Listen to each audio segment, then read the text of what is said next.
बिस्मिल्लाहिर्रहमानिर्रहीम। अस्सलाम वालेकुम रहमतुल्लाहि वबरकातुहू। नाज़रीन इकराम, उम्मीद है आप सब लोग खैरियत से होंगे।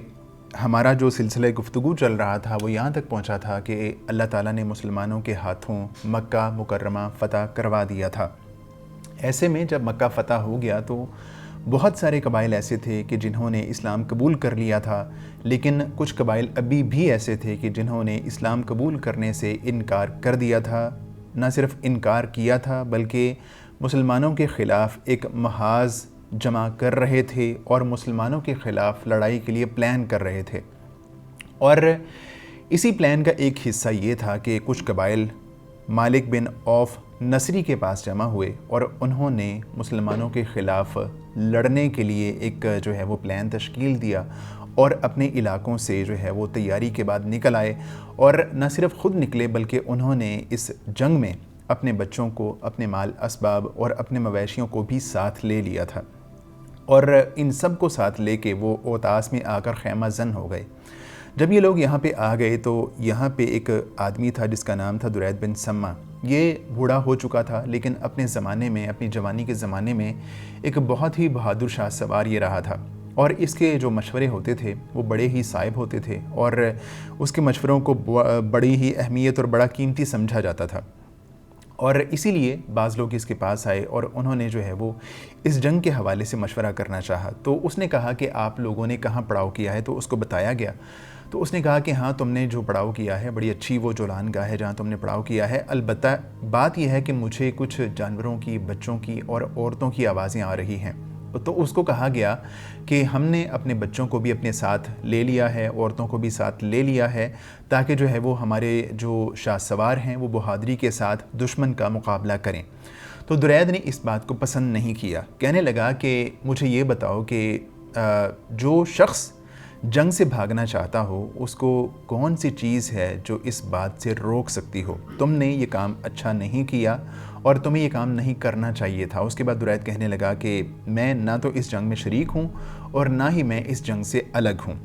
उधर जो मुसलमानों का लश्कर था, अल्लाह के रसूल ने सहाबा इकराम को रवानगी का हुक्म दिया और 6 शवाल 8 हिजरी को ये जो मुसलमानों का लश्कर था, 14,000 का लश्कर मक्का मुकरमा से रवाना हुआ।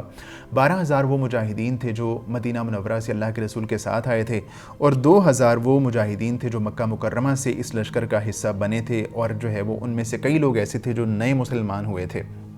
तो ये सारा लश्कर महव सफ़र था हुनैन की तरफ। और रास्ते में अल्लाह के रसूल अलैहिस्सलातु वस्सलाम ने बाज़ लोगों से ये बात सुनी और बाज़ लोगों ने जो इस लश्कर में, मुसलमानों के लश्कर की एक कसरत थी उसकी वजह से कहा कि जो है वो आज हमारी तादाद बहुत ज़्यादा है, हम 14,000 की तादाद रखते हैं और आज हम मगलूब नहीं होंगे। तो अल्लाह के रसूल ने जब इस बात को सुना तो आप अलैहिस्सलातु वस्सलाम ने इस बात को नापसंद किया और ये बात आप पर बहुत गिरा गुजरी।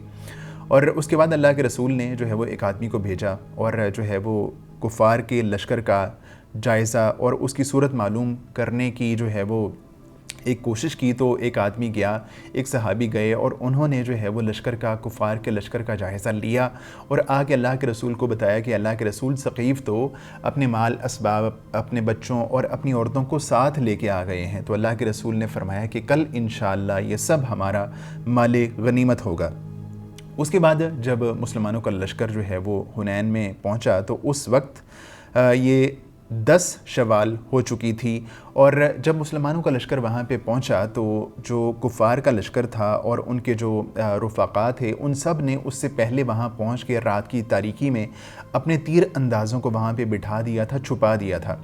तो जब मुसलमानों का लश्कर वहाँ पे पहुँचा तो जो है वो एकदम से वहाँ जो है वो मुसलमानों पर तीर अंदाज़ी शुरू हो गई और हर तरफ से हमले होना शुरू हो गए।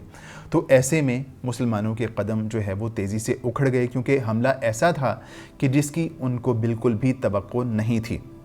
अलबत्ता एक दूसरी रवायत में जो है वो एक और सहाबी रसूल हज़रत बरा बिन आज़िब रज़ी अल्लाह ताला अन्हु कुछ अलग सूरत हाल बताते हैं। वो कहते हैं कि हमने सक़ीफ़ और हवाज़िन पर जो है वो हमला किया और सक़ीफ़ और हवाज़िन भाग उठे।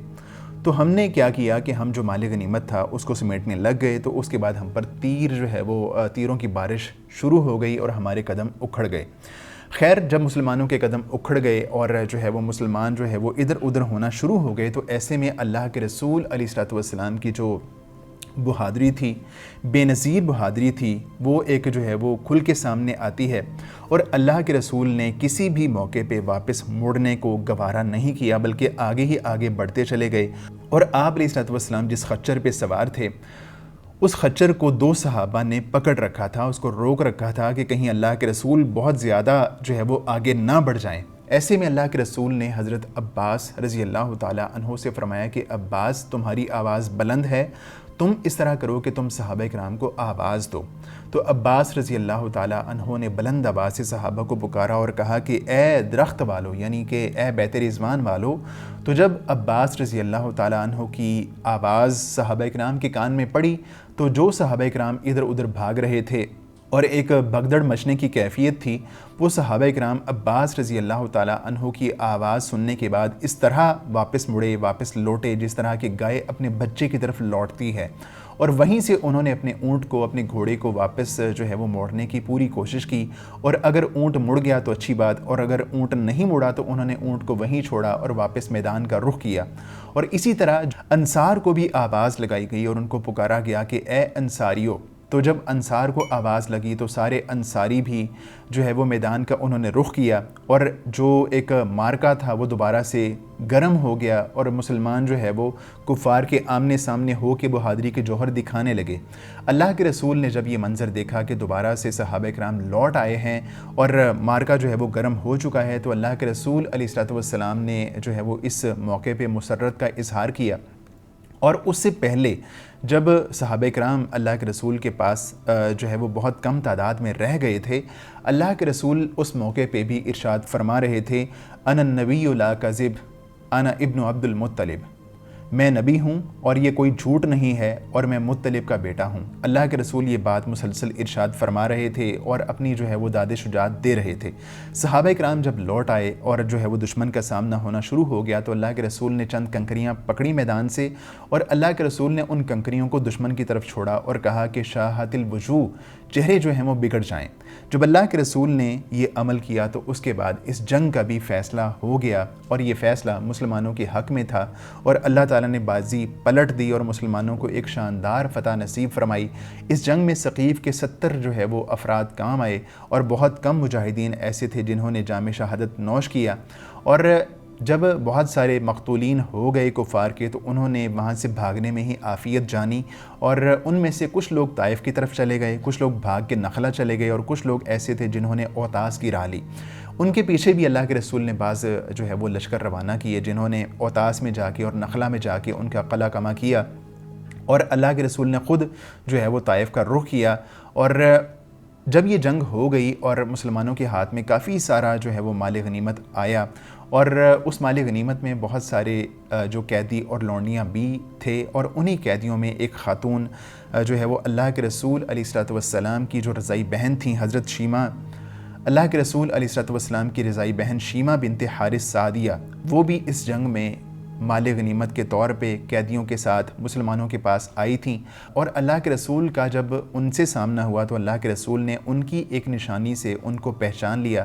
جب اللہ کے رسول علیہ الصلوۃ والسلام کو پتہ چلا کہ یہ میری رضائی بہن ہیں تو اللہ کے رسول نے ان کا بہت ہی اکرام کیا، اور اللہ کے رسول نے ان کے لیے اپنی چادر بچھائی، اور اس کے بعد احسان کرتے ہوئے ان کو ان کی قوم میں واپس کر دیا۔